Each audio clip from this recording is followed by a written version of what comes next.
Hey guys, Assalamualaikum warahmatullah. Sorry for the previous issues on the recording of this example. Okay, we repeat again or recap again on the 6.6 example from the book. Okay, the buck converter of the figure mentioned has been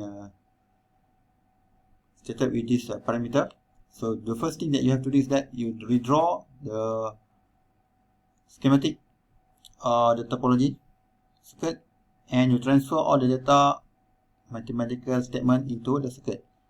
Okay, it has input of 50 volt, so you write here 50 volt input, output of 25 volt. So now it mentioned in voltage and also power. Before it was mentioned in ohm, so now the parameter change into in terms of voltage. So you write down all the available information into the circuit. 25 volt output, switching frequency 100 kHz, put here 100 kHz, and the output power of the load is 125 watt, 25 volt, 125 watts. Then it goes directly to the question, determine the duty ratio. So as we have learned that the output, so how much the duty ratio? The output of the buck converter V out is equal to Vs times D. So we have here V out 25 volt, we have here V source 50 volt, so the remaining is D. So what is D? So D is equal to, you rearrange the formula, V out divided by Vs, 25 divided by 50, you shall get 0.5 ohm. So this is your duty cycle, 0.5 ohm. So let's say if anything happen, you have not been asked about the duty ratio, the first thing you have to know is the duty ratio. So this is among the basic calculation you have to get to know upfront. Okay, next you need to find the inductance limit of the inductance value. Determine the value of inductance to limit the peak current up to 6.2 ampere. Okay, in terms of a waveform of your current, you have when you run your circuit or your topology. So actually you will start at 0 initially, and it goes into stable state or steady state. So when it goes to steady state, and our analysis also will start at steady state. So I max means that the I that peak during steady state, and the minimum I that go through inside your inductor is the minimum peak here. So it goes to maximum peak and minimum at the steady state. So this is the swing of maximum and minimum, which considered as our ripple. So the intermediate or in the medium intermediate value is the IL average. Okay, and our output of our buck converter, boost converter, and buck boost is a pure DC actually, with a value of a ripple. Okay, ripple in terms of voltage, ripple in terms of current. So find out the inductor value. It needs you to find out the inductor value with the given of IL max here of 6.25 ampere, and IL max is equal to V out times 1 over R minus plus, for maximum is plus 1 minus duty cycle divided by 2 LF. So you have been given, or you have calculated, you have know the output voltage. Now you have to find R. So what is the value of R? Frequency already given. So because it's stated inside the statement here in terms of voltage and power only, so you have to find out R. So this is just simple Ohm's law of V equal to IR, or V equal to, or P equal to VI, P equal to V square over R, P equal to I square R. So you just manipulate any of the power formula and the Ohm's law to get the value of R. So R equal to V square over P. P equal to V square over R. So R is equal to V square over P. So V is 25 volt square divided by 125 watt. So the value of R is 5 ohm. So you put inside your formula here. 6.25 equal to 25 times 1 over R. So you solve for L, you shall get L is equal to 50 microhenry. So this is the amount of your inductance of L. So 50 microhenry. So this is the inductor value of your inductor. When you put in this 50 micro ohm, so you shall get your peaks of 6.25 ampere. Okay. Then determine the value of capacitance to limit the output voltage ripple up to 0.5%. L is to maintain your current. Meanwhile, your C is to maintain or to dampen your voltage.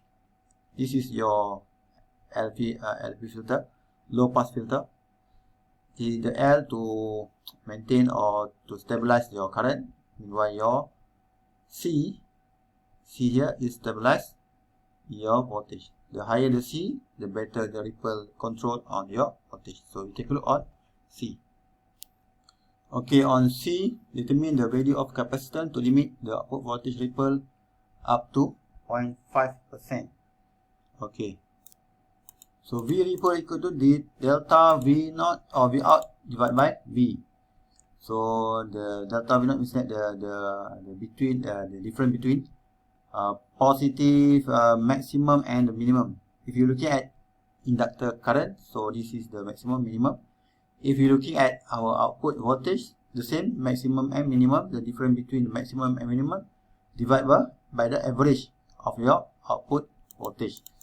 So actually the formula is equal to 1 minus D duty cycle divided by HClF squared.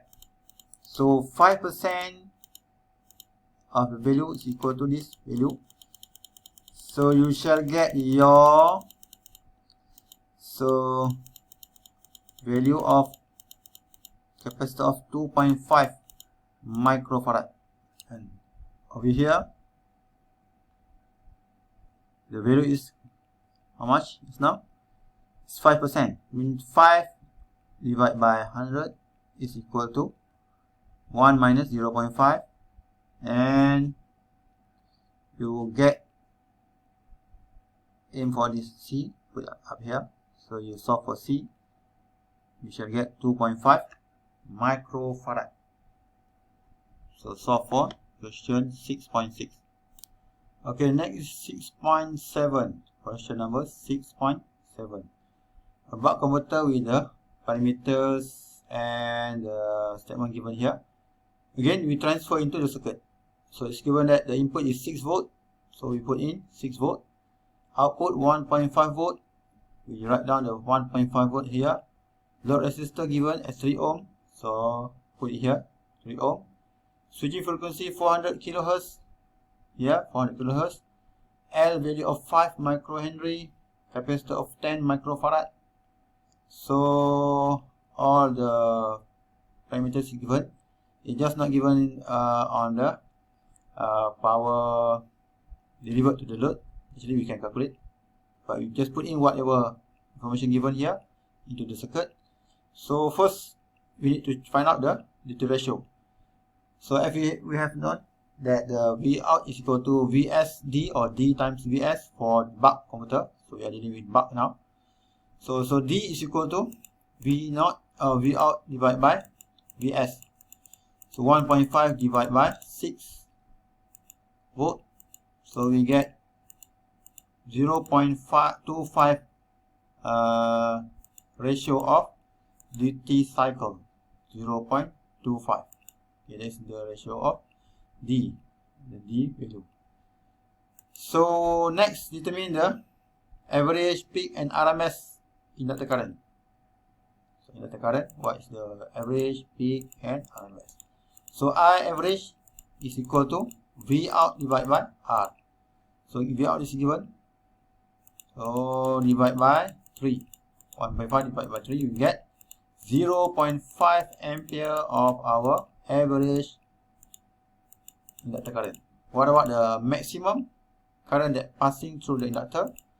So we use the formula of V out times I over R plus 1 minus D divided by 2 LF, which is, we put in the value of output voltage divided by 1 divided by 3 ohm, all the given, and the second we have calculate, divide by 2 LF, inductor value is there, frequency is per stated. So we shall get, be careful on the calculation of your value because it involves micro, milli and inversion of the formula.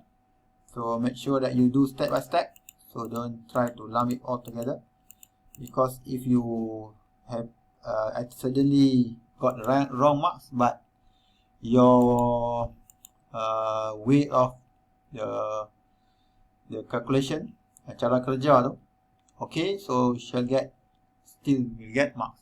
But if you do the shortcut, you get wrong answer, so it's hard for you all to get marks. So IMX is 0.781 ampere. Just now, average 0.5, maximum 0.781 ampere. So next is RMS inductor current.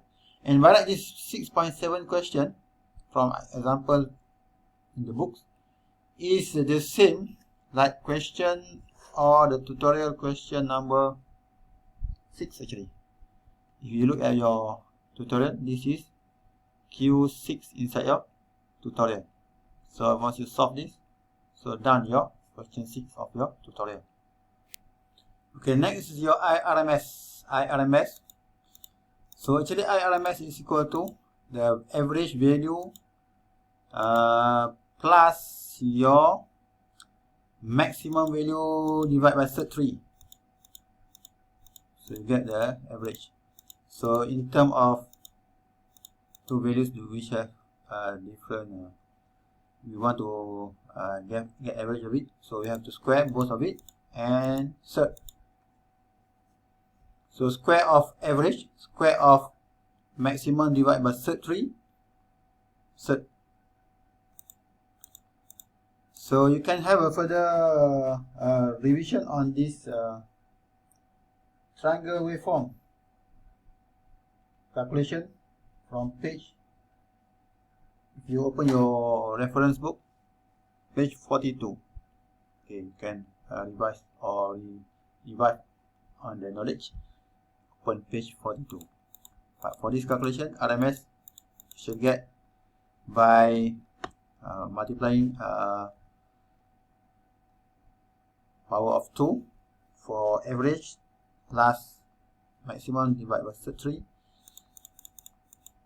square, then you SERT all together, you shall get 0.673 ampere for your RMS. Okay, RMS value obtained. Okay, then C is determine the peak and average current. As C, determine the average source current. So average source current, whatever that deliver from the source, we consider or assume that it deliver to the load. So VS, the source, power from the source deliver to the load. VSIS equal to V out, I out. So the average load is 0.5. So 6 times IS is equal to 1.5 times 0.5. So you get your source current of 0.125 ampere. Meanwhile in D, determine the peak and average. So you just record for average, which is ID actually is equal to I source minus I out minus I source. So the source here, the load here, deliver to the diode and also back to the source. So you minus ID is equal to I naught minus I source. So 0.5 minus 0.125 that we have calculated just now. So ID is 0.375 ampere. Okay, that's all for 6.7. Okay, thank you. We go for the next slide.